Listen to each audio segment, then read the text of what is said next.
No, Tracy, perfect timing. We were really just getting started with the hellos and encouraging folks that, we've got a lot of information to cover, but we really want this to be a conversation. And so really wanted to begin and knowing that this is the first of many moments where you'll be able to talk with each other. And Erica and I hope to pop in from time to time as well. So Tracy, I didn't know if you wanted to start with a little bit of background just on what we're doing here in the room and the sort of bones of the project itself. Yeah, absolutely. Thanks, Leanne. So as you guys are aware, this opportunity is the next iteration of MUS's work to dig into our practice and understand better how things work inside of our workforce development boards and learn together about how to improve that practice. And so while we will be providing services to returning citizens through this grant and for the Department of Labor, that really is the end goal here, is to serve them in reconnecting to training and employment opportunities, as well as all of the supportive services that they might need. For us, for our purposes, the really important part of this is the learning that will happen and do together. And we were excited about previous relationships with the Council of State Government, some work that they had done in Wisconsin and a couple of other places that we have been connected with them in, and wanted to bring them in to help really deepen our understanding about this work, how to do it well, where the road bumps might occur, how to anticipate those, and what integrating services to returning citizens inside our local systems looks like, and learn together about what works, what's scalable, what's replicable, and how to do it better across the network. And so we're excited to have them be part of the work that we will be doing here on an ongoing basis. And so they will be joining us throughout the term of this grant to provide some support to us, both technically in terms of learning events like this, but also a little bit less formally during our structured quarterly convening sessions, and perhaps some individualized sessions where we have some specific things that we might have questions about, that we need to get some support or a space to talk things through. A couple of the areas that we can really look to CSG for, we'll focus on what we're going to talk about today, so cognitive behavioral interventions and why those are important, but also really understanding how to integrate and message the benefit of engaging returning citizens in employment, and working with employers around connecting this population, and how to serve this population well, using the strategies that we'll hear more about today. So they will be with us for the long haul. We are in this together. This is the very beginning of a much longer journey that, as a network, 3 of us are digging in right now, but many more of our members will be joining us in this work to improve our system, and they will be a very important part of that process. So super excited to have you guys here today. And with that, I'll hand it over and let you guys dig into the beginning of this conversation. Thanks, Tracy. Again, I'm super excited that we're here with you all today to talk about this important work that you guys are going to embark on over the next few years, or just continue the work that you guys have already initiated as a part of your initiatives within the state. We share kind of a little bit of the housekeeping or kind of understanding of how this will flow today. I'll be sharing my screen from time to time. I have a full slide deck, but I really want this to be more conversational and for us to have a really good opportunity to share what's going on, and then also to ask a lot of questions. So again, I'll be sharing my screen from time to time, but feel free to jump in, ask questions. There'll be some opportunity to do some polling and some quizzes to keep you active and alert and excited about the work. So just wanted to share that as well. So I'm going to share my screen and play the presentation just for a second.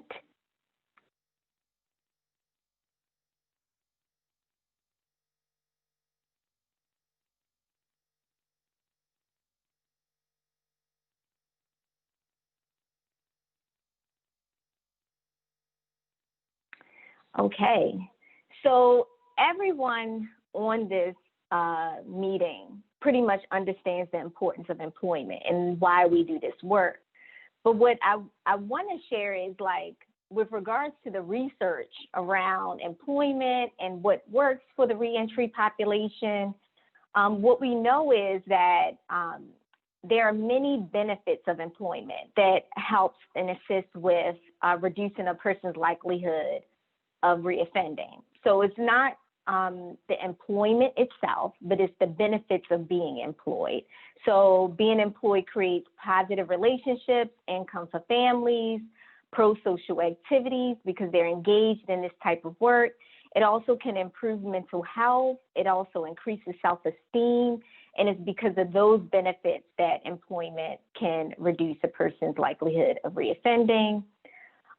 One of the things I want to say is for the population that you all will be working with, they come with some additional barriers beyond just being unemployed, of course. For those who are re-entering communities from incarceration, if they're not able to access skills training while behind the fence, there's a strong likelihood that their skills have declined since being in the community and engaging in employment and other things that we know works in terms of our ability to succeed in the community. We also know that because they're in prison or in jail or incarcerated in general, that they may lack some access to some pro-social networks. So they're around others who, some may be positive, but more than likely they're around other people with criminal behavior or criminal thoughts and behaviors and so forth. And then we also know, as you know, people want to connect to employment, they face a number of other challenges such as employer biases or legal barriers to employment. One of the other things, and this is not to make it sound sad or for folks to be discouraged, but it's more so to talk about the importance of the work that you all are doing. And what we know is, as folks are incarcerated, that it impacts employment in such great levels. And this is especially the case when we think about disparities with regards to race. So this chart here was actually with information from the Bureau of Justice Statistics, but it talks about the intersections of incarceration, race, sex, along with the connections to employment. And as you can see here, for people of color, the likelihood of them being able to engage in the workforce after being incarcerated is a lot less than their counterparts of the majority race. And if you see here, for women, it's even more challenging. So what I want to say is, out of all populations, and I know we heard someone talk about they work with veterans and others may work with people from the behavioral health system, people who have been incarcerated have great disparities when it comes to connections to employment than any other grouping. So there's just some things to just keep in mind. The work that we do and this work of helping those who are reentering connect goes far beyond just helping the individual. It also helps the community in the greater system in itself. When people are connected to work, they're able to not only contribute to their families, but contribute to our society as well. So it's just a lot of great things that happens when a person is connected to employment. So I want to pause right here. I went through a number of slides that just talk about some of the barriers as well as the benefits of employment. And I wanted to open it back up to the group to talk about their knowledge and what they believe in terms of breaking this cycle of, you know, being incarcerated or having a criminal record, lowered employment prospects, which may lead to failed reentry, But how do we break this cycle? And I know I heard a lot of great experts on the line talk about what they've done and how long they've been doing this work.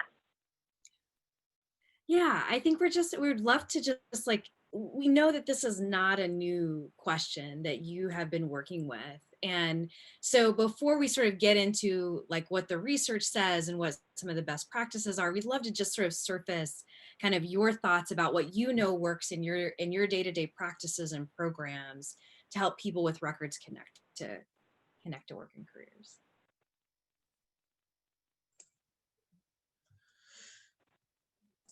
And I'm not afraid to call names. I remember from the introductions what people do. So if I call on Michael, who's a reentry navigator in Illinois. Oh, is that Terry jumping in? This is Sam. I'll throw my hat in. Oh, go ahead, Sam. Okay.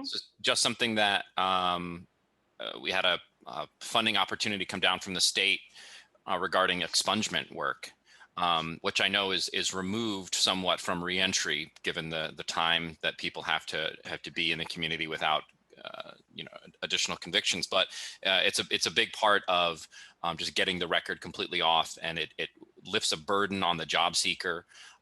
Gives them some assurance that is truly in the past. And then especially as states move to decriminalize or legalize marijuana and other drugs, having this expungement work. And so for instance, in Michigan, I think marijuana expungements are going to be more rapid and just get it. So what we are looking to do is incorporate expungement directly in our career centers with staff lawyers, with navigators.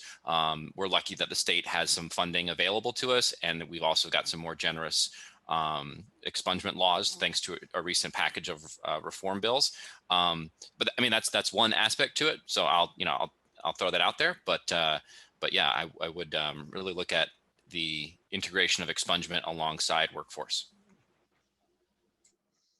And I think the first thing that kind of popped into my head was, even though I mainly focus on employment assistance and issues of employment, it's really much more than that. And that's why I think the collaboration, a closeness and a collaboration between the workforce system and the corrections community is vital, because we can sit down and not only look at, because it really does take like a whole person concept. Yes, employment may be an issue, but what else is there? Is it housing, transportation, other family issues, substance abuse issues, all of those things that have to be dealt with. And even though there may not be something I can directly do about that, the more I collaborate with the office and the officer and the corrections staff, the more we can direct that individual to all of the services that they need. The kind of it takes a village kind of thing. It can't be just segmented pieces. It has to be a group effort to make sure that we're at least addressing all of these issues, because the employment thing's not going to work if they have all these other issues in their life. We may be able to get them a job, but they're not going to retain it, if they've got issues at home or they have other issues. So, those are kind of the things that we try to do, at least with our partnership here in Wichita, is really kind of keep that close connection between the corrections agency staff and workforce.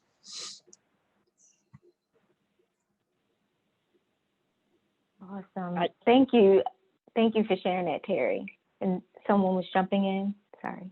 I wanted to add that the important thing here in Pittsburgh is we're trying to, when guys get out of jail, we're trying to immediately get them into some type of training, that they get a skill.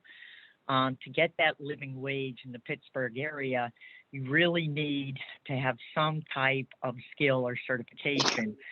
So the most important thing that we're also finding is, besides them being in training, is to try to support their training through some type of stipend. Unless they have some type of income coming in while they're training, it seems that they fall off from the training and don't get the certifications they need to get that next higher position. So we've always been looking at how can we support them through a stipend. You know, they do try to get part-time jobs while they're going to training during the day, but our ideal would be that they would have a stipend that they would receive as they're going to training and or on the job training, so that they have that income coming in. They're getting a higher certification, which makes them more employable.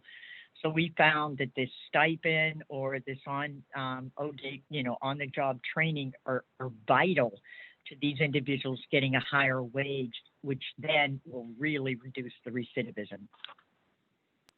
Well, I can chime in on Chicago. I mean, one of the things we deal with, like everyone else, all the same struggles. The guys coming home, they need vocational, they need employment, they need soft skills training. You got some guys that are, that'll do 20 some odd years and come home and haven't seen a computer. So they don't know exactly what it is that, it takes to get over that hump. So one of the things that we're doing is we're kind of trying to set it up to where we can get them all these, their EBT or their food stamps and any type of, TANF or any type of stuff that they can get that they can get when they get out. We're trying to figure out a way to get it to them as much as we can before they actually hit the street.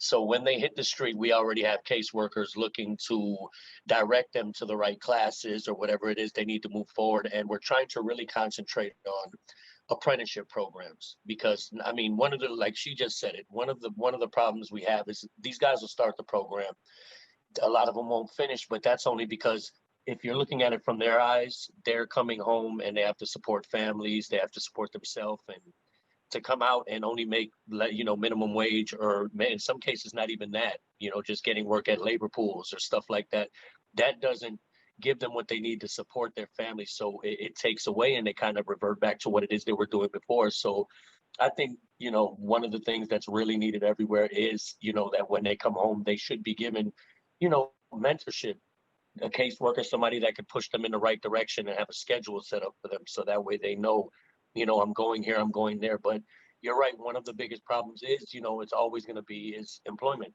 And like we say here, we don't like to get jobs. We want to get you careers. So it's not, that is one of our biggest hurdles. But yeah, so we're going, I see we're all going through the same thing. Right. I just like to piggyback off of Francisco Frankie, that's what we call him. Another thing that we're trying to implement, and we're trying to take a restorative justice approach, a holistic approach. So we're implementing trauma-informed care with our agencies here, because you never know what these individuals are dealing with. Like Frankie says, some individuals have been gone 20 plus years. Some individuals have been incarcerated since they were juveniles. So we're implementing trauma-informed care, and we're also concentrating on housing and family engagement, because if you don't have housing, everything else goes out the window. You don't have a solid place to live, and then with the family engagement, with those supportive services there, all things flow. Usually a job, housing, many other things flow from that strong support network. So we're trying to do things to strengthen the relationships between the returning citizens and their loved ones, their families, and we're trying to make sure that housing situation is stable, all the way stable. That's one of the major problems, but least able to be addressed, for all of the other reasons, the financial reasons and everything, but we're trying to shore that up here in Illinois, and it looks bright. We're excited about what's going on. So we're trying to learn what's going on around the country. So we're trying to get some things from you all. Michael, this is Kevin. It's interesting you talk about trauma and trauma-informed. We've done in a number of jails now, we've done assessments on everybody who's been in the facility. And what we're finding is 85% of them have a co-occurring disorder. And so what you're talking about doing, people don't think about how employment connects with cognitive behavioral therapy. And I know that Erica's going to talk about this later, but the interconnection between the different services, housing and everything else you mentioned, and what you're doing with your clients is really important. And back in the old days, people who've been around for a long time, we used to target one thing: substance use, employment, housing. And you're talking about collaboratively pulling it all together. And I think that's incredible. You know, Mike, I can give him that. Mike is definitely he's given that eye to everybody, you know, like he's brought everything to this, even, you know, Yeah. entrepreneurship programs, cognitive behavior, all of that stuff. And Yeah. it took time for us to sit down and really put it together, but we're starting to realize that just like you said, all of these things tie together. If you're missing one of them, then everything starts falling apart. So you know, it's good to see that everybody's starting to look at reentry in a different way, because like I said, I've been around it for a while, and it's finally getting the attention that it needs, is the way that I want to say it, at least here anyway. So, you know, God bless you guys for everything you're doing, and thank you again for letting us sit in on this, because this is, you know, I didn't expect it to be like this. Oh, I mean, you guys hit the nail on the head with everything you discussed. Terry, with the collaboration between corrections and workforce systems, the need regarding that. You know, Francesco, and just sharing about the mentorship and the soft skills training. Sam talking about expungement, you know, those legal barriers to employment and getting rid of those. You have to think of it as a whole person situation. So when we talk about, you know, how do we get people employed, we have to identify a way of addressing those family logistical and legal challenges, education and skills gaps, as well as needs related to responsiveness of intervention. So mental health, trauma that they've experienced, and things of that nature. So I feel really good to hear this group talk about exactly those things, and that it's not only about the employment piece, but as a whole, there's a number of things that have to be addressed in order for them to be successful. And I saw Leanne, are you jumping in there?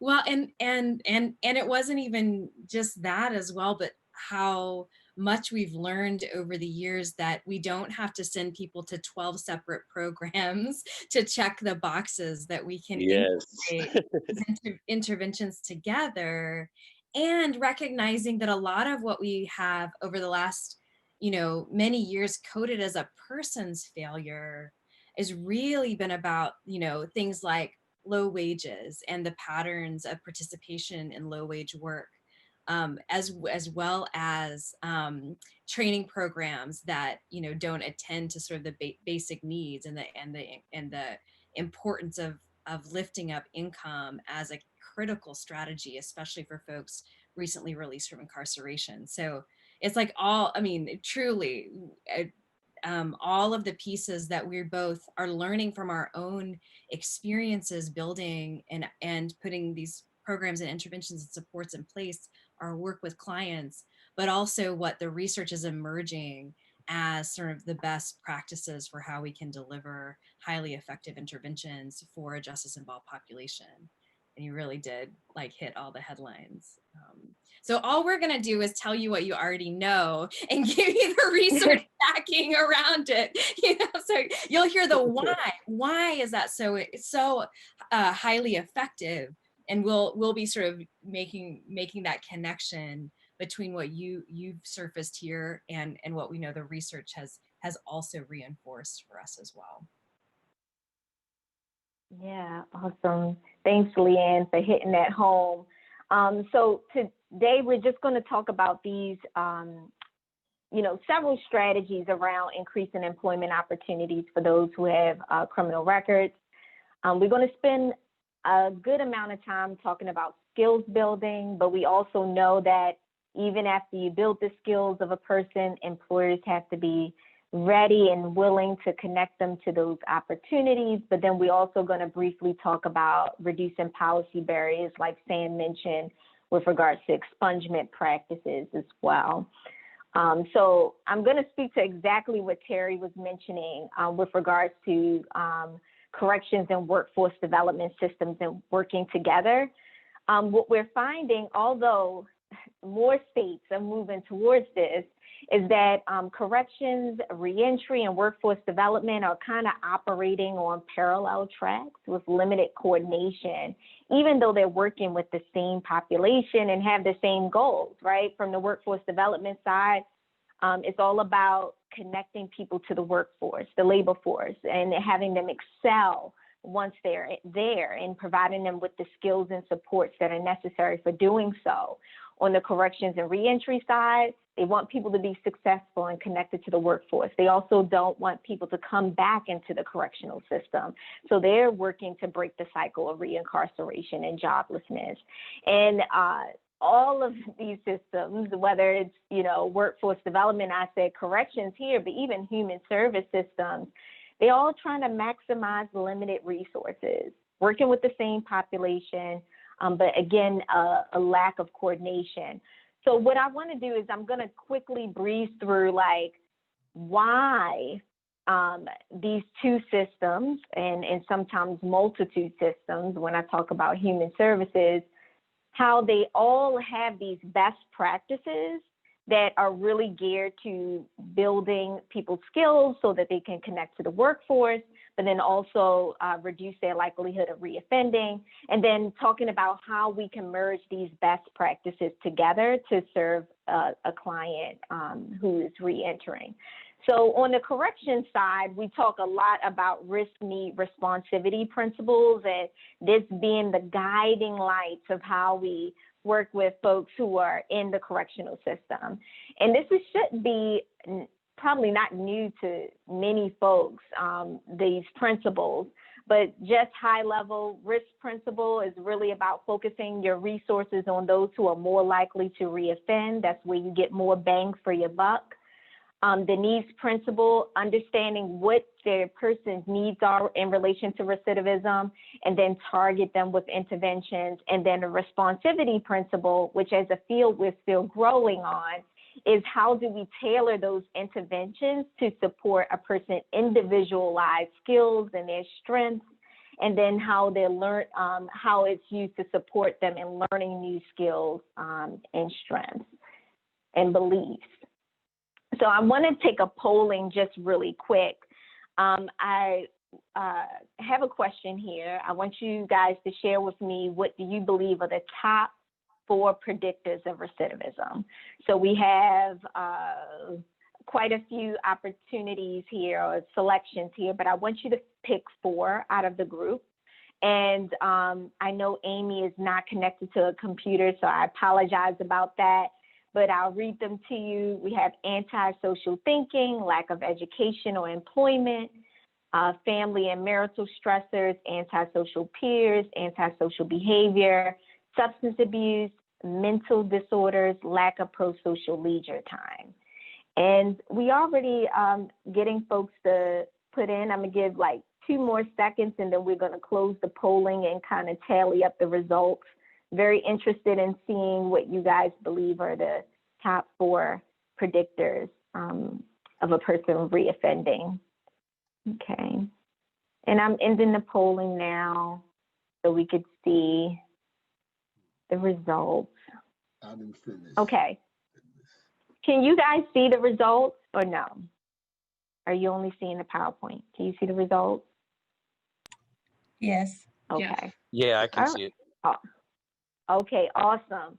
So we have a large proportion of folks who believe it's lack of education or employment, also antisocial behavior, as well as substance use. And then I think the other one is antisocial thinking. So those were the top 4 that was chosen. And so these are the top 4 here, all those antisocials, right? Antisocial thinking, peers behavior, and hanging around those who are engaged in criminal activity. All right, so these are all the predictors here, the 8 predictors based on research. So the other areas are included, it's just not within the top 4. I would say substance abuse is one of those ones that's really a really high predictor. And that, so those who indicated that, you're not off the mark. It's really a high predictor, but when we talk about the top 4, we are talking about those antisocials. And in the corrections field, we generally use risk and needs assessments to measure a person's likelihood of future criminal behavior and what those needs are associated with that. Erica, I just wanted to go to. You want to back up? Well, no, this is perfect. I just wanted to kind of underscore, because I think, to many of us, we have, it's been a mystery. Like, we would imagine that getting a job and keeping a job would be related to someone's recidivism back into the system. And for a lot of years, the research has been very, very mixed. So we would see high rates of recidivism, whether a person had a job, even if they retained the job. And it's like, what is that about? And that's when we really come to unpack that our workforce interventions can be incredibly powerful when they're helping people adopt this sort of antidote to all the antisocial components that Erica was lifting up as those big 4, because getting prepared for work can be a powerful way to impart all of those pro-social values, beliefs. And we have a lot also of sort of science and research to back how to do that. But I did want to underscore that we really do continue to see over and over again very mixed research on how a job or keeping a job relates to recidivism rates. But I do want to put one big important asterisk on that, which is the next wave of research that is happening is really looking under the hood to look at the impact that wage has. So much of what our research has. Leanne, you froze just for a second. Can you hear me now? Okay. Yeah. So a lot of that research was built on low wage employment. And a lot of what we're looking at, especially as our workforce strategies have deepened around earn and learn opportunities and career path opportunities, I think we're going to see a shift in the association between higher wage work and recidivism. So just wanting to put that asterisk on what the research limitations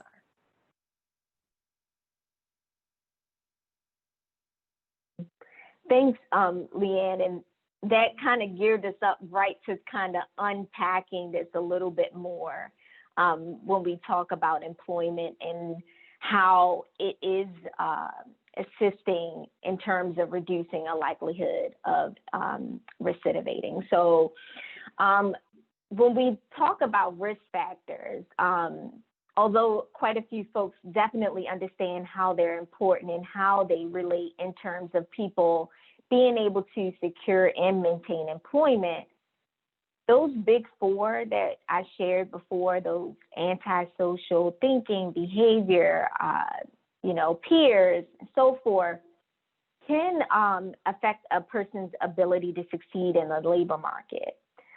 It's generally because those things also reflect how a person thinks about work, their attitudes at work and on the job, their expectations about work, their ability to self-regulate and control, when moments of disappointment occur and in times of, when there's disagreements, with coworkers or a supervisor and so forth. And then also when it comes to problem solving or, again, coping skills. So the big thing here is, in order to improve employment outcomes, getting people connected and also retaining employment, you have to address those big 4. So they kind of go hand in hand. When you address those issues with regards to those big 4 areas, a person's ability to succeed in the workforce also increases. All right, so I wanted to pause right here and ask a question. How do you assist a person with changing their behavior that may lead to their inability to secure and maintain employment. And I'm going to stop sharing my screen so we can all see each other.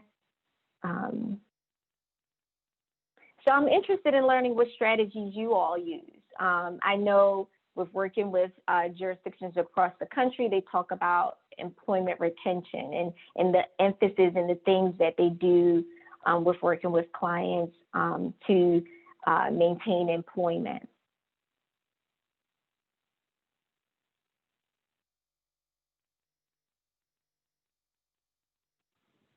Well, if I can go first, one of the things we do while they're in the jail is they attend a course called, it's a cognitive behavioral therapy program called Thinking for a Change, which looks at their criminal thinking, their decision making. So we try to address a change in behavior and thinking even before they reach the community.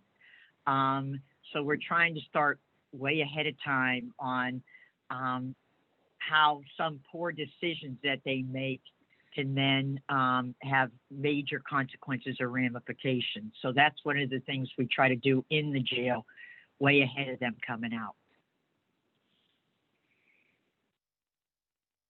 So you get right Thank at the antisocial values and beliefs in an intervention like Thinking for a Change directly. So yeah, no, that's great. Well, here in Illinois, we too are big on cognitive behavioral therapy before they are released. They are we are increasing that throughout the entire IDOC. So that's a big thing that they tried out with a couple of pilot programs, and it seemed to be very effective. And so we're going to roll that out across the entire department. And so, like you said, you have to work on them before they get out. So, change that way of thinking. We also have Thinking for Change, lifestyle redirection, a lot of different programs that try to suit their individual needs. And so we have that pre-release and we have it post-release. So, that's the thing that really addresses those big four for us here in Illinois at the moment. Erica, this is Tracy. I have a question for the folks in Pittsburgh. So Michael just shared that they are implementing the sort of curriculum-based cognitive behavioral interventions, both in the facility and outside of the facility. I'm curious if in Allegheny County, there is an effort to take that Thinking for a Change and continue that learning through that case management process. As I know you guys have been implementing programming around returning citizens for quite some time. Are you guys doing that as well so that you're bridging from inside to outside? We do it actually 3 different ways. They first start off with the core class, Thinking for a Change. And then after they graduated from Thinking for a Change, they enter the graduate group called SAGE, which is they continue to practice, what they learned in Thinking for a Change while they're on the pod, while they're still getting ready to get out of jail. So it's one thing to learn the skills of what everything that Thinking for a Change encompasses, but it's another thing to practice it on the pod when you're living there with 70 other guys. Yeah. So, things like, do I turn and walk away, or do I slug the guy and then lose everything I got, including going to the disciplinary housing unit. And then we do have a program called Breaking the Chains and that's on the outside, but it uses the core skills of Thinking for a Change, but it's more of a support group, a check-in group once a week where you talk about what are your risky thinking now that you're in the community. So it's kind of a more progressive, step down that we try to use to support these guys when they get in the community. One piece I just wanted to, kind of get the sort of punchline. which is I have the introduction of structured curriculum-based cognitive behavioral interventions, particularly within correction settings and supervision, was a transformative moment, I think, in our justice system, because it really reinforced that we believe people can change and that how we engage and what we offer has something to do with that. And I think where we are now as a field is saying that it doesn't have to only be in a curriculum-based sort of program in order to reinforce the belief that someone can change. And at the end of the day, reinforcing the belief, a person's own belief that they can change, is one of the most powerful predictors of recidivism we've got. And how we do that through all of the social skill modeling, through every single conversation, 10-minute interaction, is really where we can see the difference between places and programs that have a significant impact on recidivism and those that are struggling, is really the quality of the relationship between your team, between you and the people in your programs, and what that relationship is made of. And so just to go back to that over and over again, that the curriculum-based program interventions are incredibly powerful. And if that alone doesn't sit within a relationship that is using every conversation to reinforce that, we're missing a tremendous opportunity to affect big outcomes in the lives of the people that we serve. So. And is that a big part of the reason why the Department of Labor has identified having one case manager work with somebody throughout the duration of their programming, both inside the facility and outside the facility, is the significance of that relationship between that case manager and the person? Is that sort of part of it? I would love to imagine that was the thinking behind that. I think it's also that, you know, we really struggle with system, where systems, you know, intersect, whether that moment you leave, when you cross between corrections and, you know, parole and your workforce partner, those system edges create a lot of drop off. So some of the remedies that labor and other places have come up with is like, well, if you have one consistent person, can help navigate those drop offs. But that, Tracy, to me is also, you know, an opportunity to have a really deep and deepening relationship between staff and the people that are being served as well. And if we're not doing that, we're sort of, you know, creating, you know, kind of, you're again, like missing a really important opportunity to have a powerful intervention. Yeah. And I wanted to just add a piece there. Remember, I wanted to do a comparison. You ever, you know, go to a doctor and you go to the appointment, you get this check off list of all the things that you know, questions that they ask you, and then you like fully disclose all that information, and then you go again, and then you get another doctor, and it's like, oh gosh, I got to talk to this person again and disclose this information again. I think in addition to the, you know, the engagement piece, the assistance with transition is really important to keep the communication going and the information flowing. And, you know, when there's a person who already not only knows what's on paper, but they've had the chance to interact and know the things that is not going to be written down, the likelihood of them being able to support you and be that change agent for you is a lot stronger. Because even though, you know, I know we talk quite bit in the correction side about utilizing assessments, and they are extremely helpful, but it only tells you one piece of the picture. Your interactions with the client and understanding their responsiveness to certain things tell you something more. And that's another probably prime reason in terms of making that pre and post release a continuum and not being separate and different. Yeah. Which I know, like, for corrections facilities, it may be a challenge. Yeah, Eric, one of the things that we found a lot of places are using now, and it's sort of along the same lines, Tracy, of what you were talking about, is a universal case plan. So whether you start in a jail with case manager X, and then you go out and then Michael is case manager Y in the community, that you pass that plan along to everybody. And I think you've both talked about how you connect that CBT process all the way through. For example, some jails now are training everybody on cognitive behavioral therapy, not necessarily thinking for a change the whole thing, but 2 or 3 hours of this is what CBT does. And in Kent County, Michigan, strangely enough, Leanne, they all of their officers on the units were trained, and they used thinking reports as part of how they dealt with the client all the way through. So there was sort of a common language, and I think that's some of where you guys were going. There was a common language about how everybody sort of pulled all these things together. And whether you're doing, workforce development or mental health treatment or whatever it is, everybody kind of worked on the same plan and worked it together. And there's so many different ways. The way you guys have presented it is just perfect in that your system needs to think about how to use it, not one person, one agency, but your local system. And that includes lots of folks, and how you guys are describing it. And Michael, how you talked about connecting all of those things earlier with the work you're doing.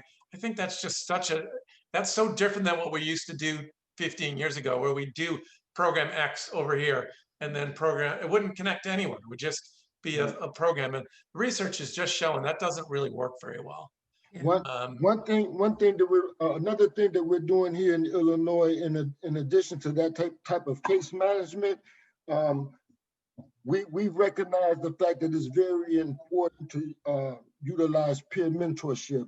Yeah. We know that those who are closest to the problem are usually closest to the solution, and not only that, they are more relatable. Yeah. And so, pre-released and post-released, there's been a concentration in Illinois in that area. Like right now, they have a bunch of peer mentors formerly incarcerated who are now, due to COVID, they can't go inside, but it's being Zoom meetings, and we're showing guys who are incarcerated, other guys who have gone out, have done the same amount of time, felt the same heartaches and pains and experienced the same things, maybe in some cases worse situations, to get out and become very successful. Like right now, we're presenting a guy, he's the first Olympian in Chicago boxing history. They laughed at him. He was boxing. He told them 2 years when I get out, I'm gonna be in the Olympics. They laughed at him. 2 years later, they was putting a bronze medal around his neck. He went on to become a world champion. He trains in the Floyd Mayweather camp. And now we're in Chicago about the start of youth mentorship program. We have another guy. He's an author, a poet. We have another guy, an entrepreneur. So we're showcasing guys who they know, who were in those cells with them, so they can say, hey, you know, if you do proper planning before you get out now while you're there, then, you know, these things are possible. And then even on the outside, our agencies all across the city are starting to try to use more peer mentorship, because we bring half, but, you know, you have that other half, and half without half is but half. So we're trying to bring this holistic approach.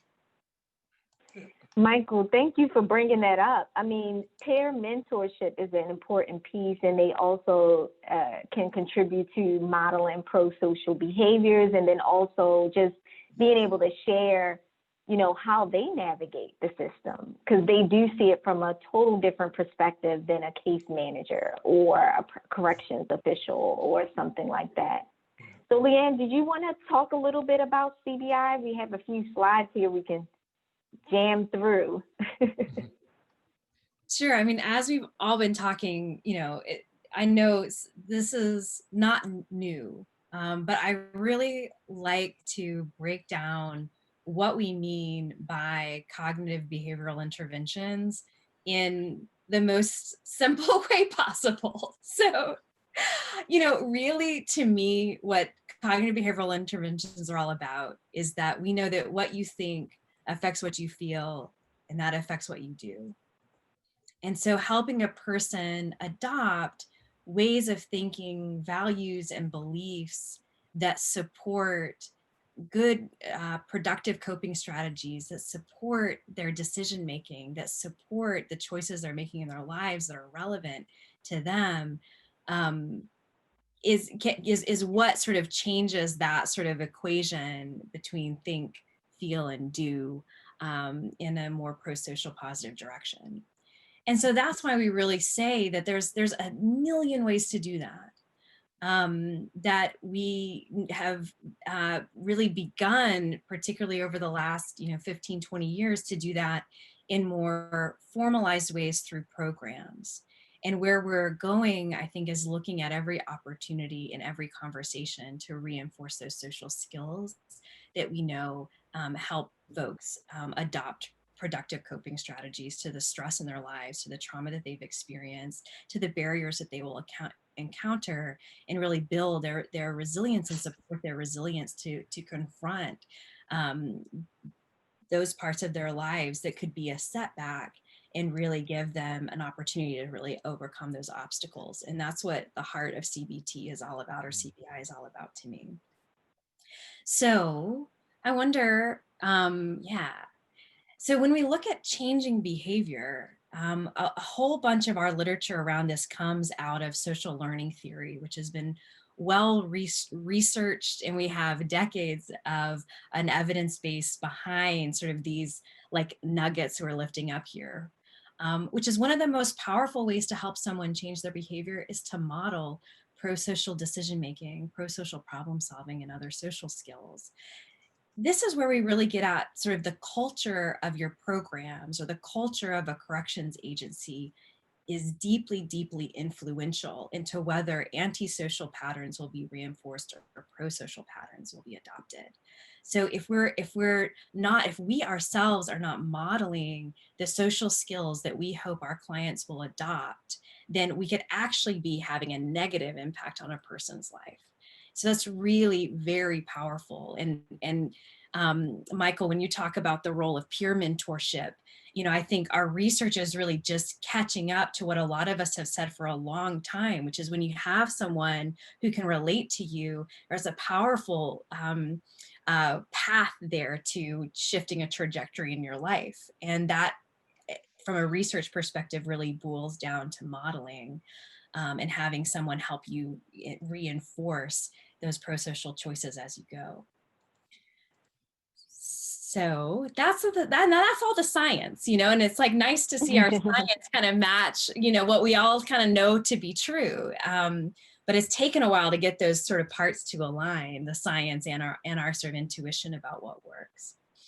And that has really been distilled into interventions like motivational interviewing, which I really, really love. And just to sort of demystify that, what are the things that help someone believe that they can change and stay motivated in the face of obstacles to persist on that path towards changing their lives. And so there's things that we can do when we're engaging with someone to reinforce this process, to help build motivation, to help them persist. And those are things like expressing empathy. Like these are not mysterious components of motivation. What is this magical intervention? It's like things that make a lot of sense. Expressing empathy. When we're working with the client, giving up being right, rolling with resistance, not letting that activate our own personal, feelings and get in a sort of reactionary dynamic. And really help lifting up those can be very tiny moments where we're helping our clients develop discrepancy, or noticing when there may be ambivalence, and using that ambivalence as an opportunity to reinforce change or reinforce motivation to change. And again, as I've said, many times just in our time together, that helping someone believe they can change, promoting that belief, being that encouraging presence and force in a person's life is a really powerful way to help change behavior. So that's Kevin will do a much more sophisticated unpacking of MI and CBT, but that's kind of at the heart of it for me, like what it's all about. And yeah, Tracy, were you about to jump in? Yeah, I think that, I've heard both you and Erica say a couple of times, these are obvious things. These are things that, we know in our relationships matter, right? And so it's the translation of what we know works with humans, right? Who are looking to grow and develop. just in general, right? This is just like human growth and development kind of 101, but it's the intentionality of taking what we know and applying it in the relationship that we're engaging in with our participants, and understanding why that intentionality matters. So by that, I mean, being present in each interaction and being aware of the role we're playing in that interaction, so that we make sure that we're not, if we feel ourselves getting triggered, we're paying attention to the fact that we're getting triggered, and we're not letting ourselves go into that, because we're intentional about creating this relationship structure that allows for you know, creating that belief that change is possible, right? So I think for me, it's this idea of training towards intentionality. That's what we're doing here. We're giving tools, but tools are only as good as they are when they're used. And you have to know when to use a hammer and when to use a sponge, right? Those are two very different tools. One would work better on glass than the other.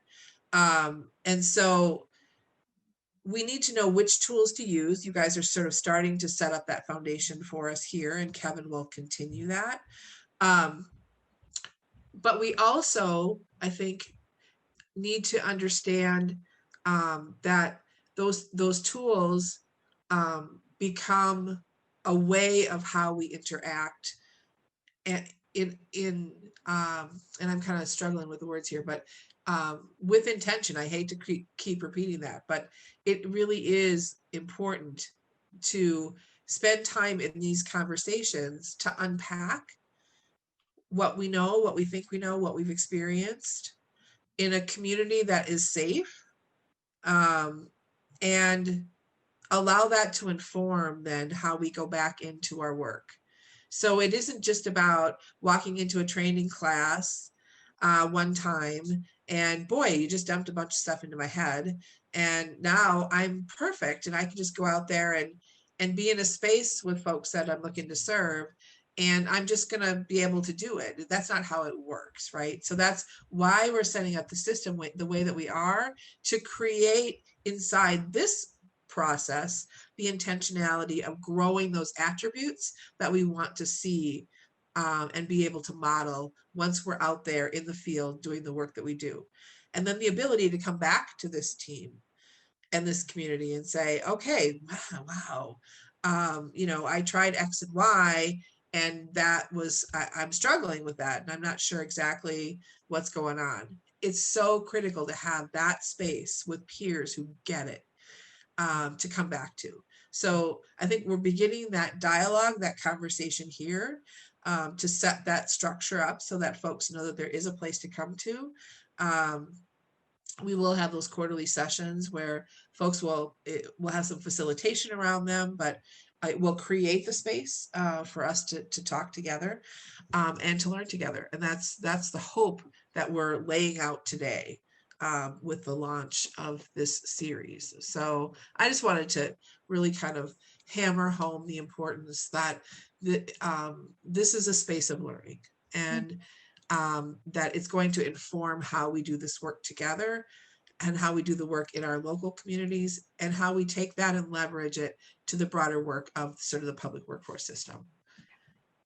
Tracy, that's such a great way to sort of sum up some of the headlines we've been kind of offering. And I think just to kind of reinforce that we are learning together, our clients and participants are learning.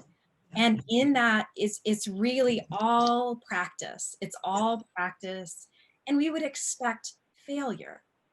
And I think that is a really important shift in the way that we relate to participants, in that failure is not a sign of like the end. You know, it's like that is practice. That's a learning moment, and really shifting into that sort of learning mind and a learning culture where it's okay. It's okay to make mistakes. It's okay for you to make mistakes. It's okay for your participants to make mistakes. And we get to come back and talk about that together. You get to talk about that with your client, and really looking for opportunities to use those mistakes or use those failures to reinforce persistence in the face of challenge, to really reinforce that doesn't change your belief that change is possible.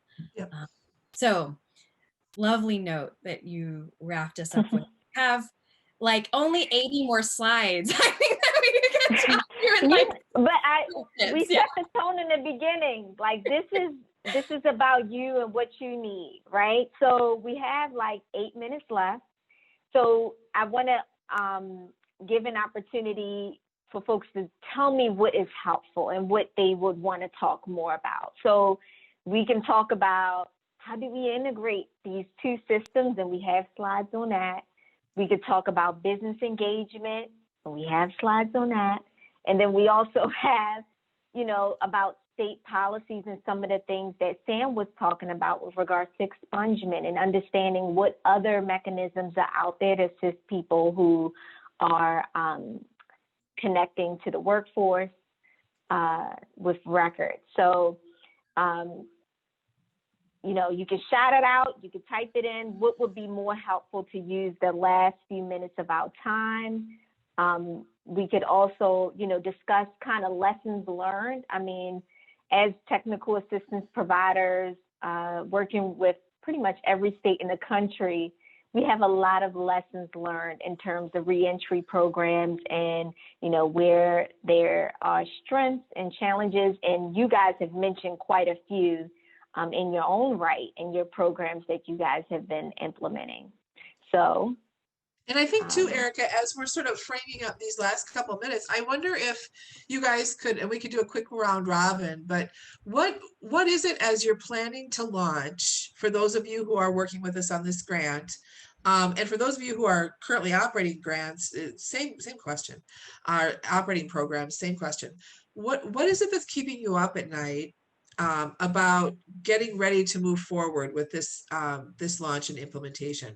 What is the one or two things that you're just like, gosh, I wish I just had an answer to this, or a quick fix, or an easy way, or just a place to put the question. Terry, I'm going to call on you and see if you have some thoughts about the things that keep you up at night. A lot of things keep me up at night. No, but regarding this, and for me, it's a lot of it is the availability of resources. Like I was talking about previously, there's so many things our clients deal with, besides not having a job and not having income. And there's a lot of things they don't have that prevent them and prevent us from helping them find suitable employment or employment that they're going to be able to sustain.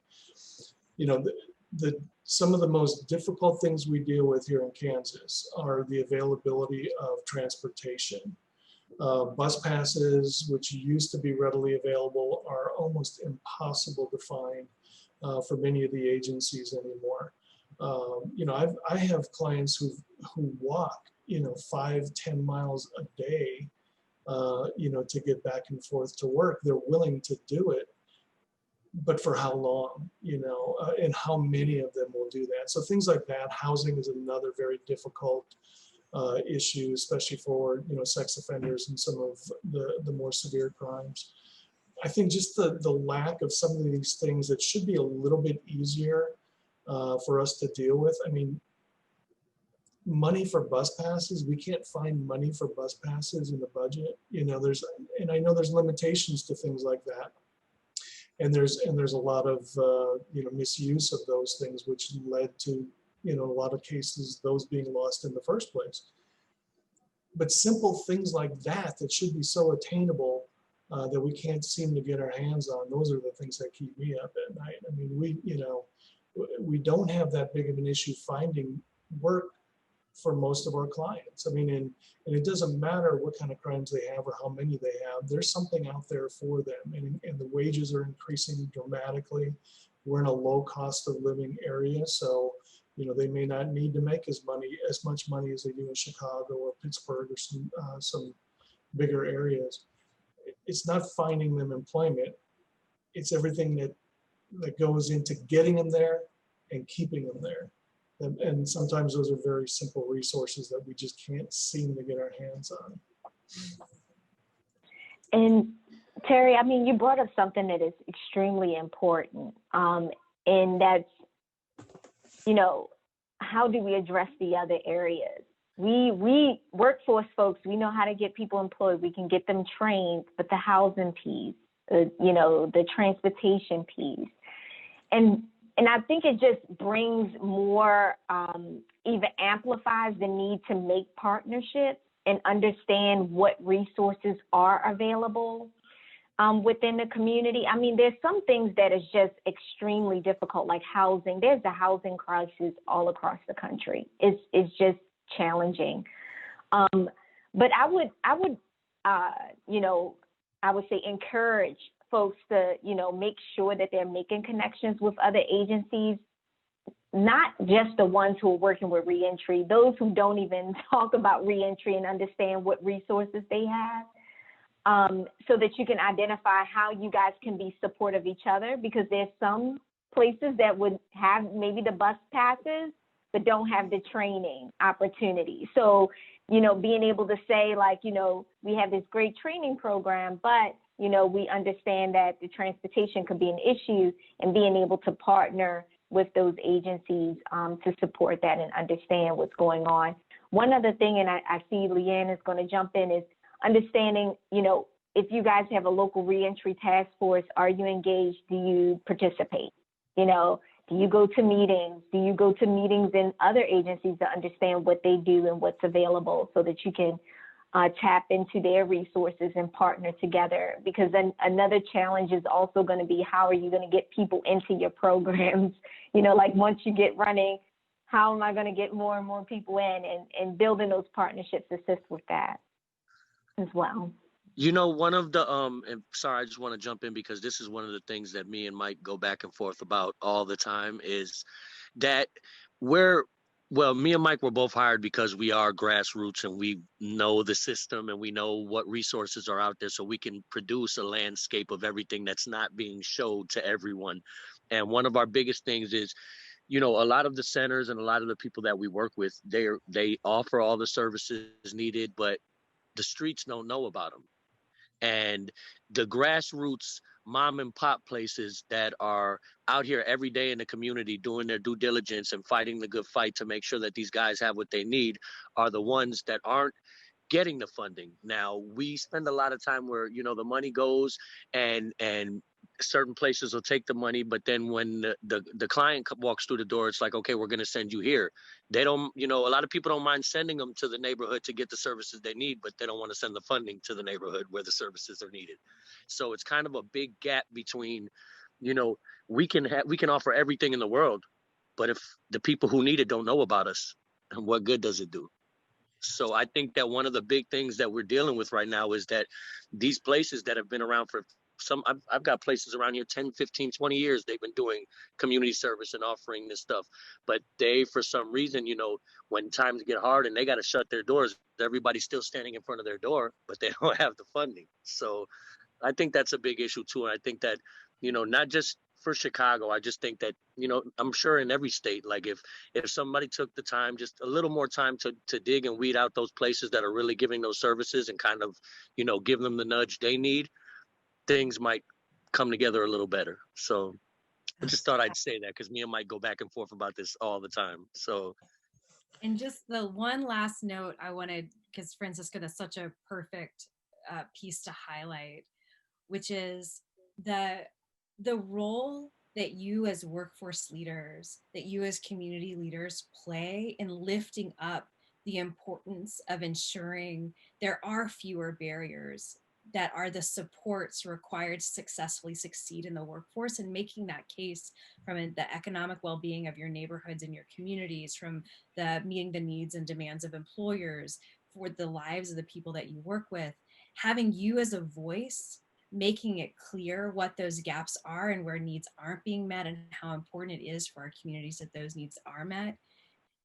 We're the Council of State Governments. We're about policy and systems change, but having that lifted up from you as workforce leaders is such an important messenger for your local and state leaders to hear the importance of investing in reentry services and making sure that some of these sort of fundamental pieces are in place, like, come on, bus passes and you know, all of those pieces really do matter. And so just wanted to not miss an opportunity to tell you to continue to use your voice in that way, and that it really makes a difference. Yeah.